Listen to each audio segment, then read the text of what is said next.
Hello friends, আসসালামু আলাইকুম। কিভাবে মাইক্রোসফট ওয়ার্ড ওপেন করতে হয় তার তৃতীয় পর্ব নিয়ে আমি চলে এসেছি।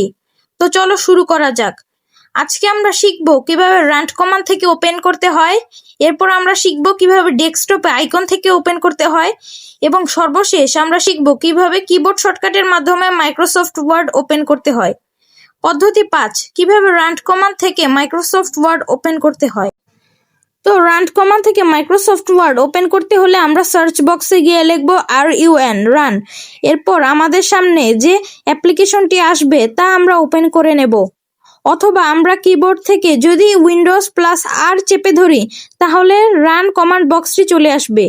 এরপর আমরা বক্সটিতে লিখব WIN এরপর আমরা এন্টারে ক্লিক করব। এখন আমাদের মাইক্রোসফট ওয়ার্ডটি ওপেন হয়ে গিয়েছে। এভাবে আমরা রান কমান্ড থেকে মাইক্রোসফট ওয়ার্ডটি ওপেন করতে পারি। পদ্ধতি 6, ডেস্কটপে আইকন থেকে কিভাবে মাইক্রোসফট ওয়ার্ড ওপেন করতে হয়। তো আমাদের কম্পিউটারের ডেস্কটপে ওয়ার্ডের একটি আইকন থাকবে, সেখানে যদি আমরা ডাবল ক্লিক করি তাহলেই ওয়ার্ডটি ওপেন হয়ে যাবে, কিন্তু আপনাদের তা থাকবে না। কিভাবে আনতে হবে আমিও তা দেখিয়ে দিচ্ছি। প্রথমে আমরা স্টার্ট মেনুতে ক্লিক করব। সেখান থেকে আমরা ওয়ার্ডটি খুঁজে বের করে তার উপর রাইট ক্লিক করব। এরপর সেখান থেকে ওপেন ফাইল লোকেশন, তারপর আমরা ওয়ার্ডের উপর রাইট বাটনে ক্লিক করব। ক্লিক করার পর শো মোর অপশন, এরপর সেন্ড টু থেকে ডেস্কটপ। এরপর আমরা ডেস্কটপে আমাদের ওয়ার্ডের আইকনটি দেখতে পাবো।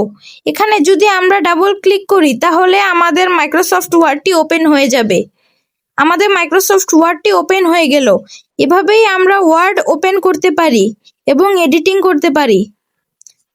পদ্ধতি 7, কিবোর্ড শর্টকাটের মাধ্যমে ওপেন।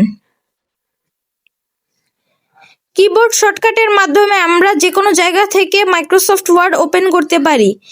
কিবোর্ড শর্টকাটের মাধ্যমে ওপেন করতে হলে আমরা কিবোর্ড থেকে শিফট, কন্ট্রোল, উইন্ডোজ এবং অল্টার চেপে ধরে W প্রেস করলে মাইক্রোসফট ওয়ার্ডটি ওপেন হয়ে যাবে।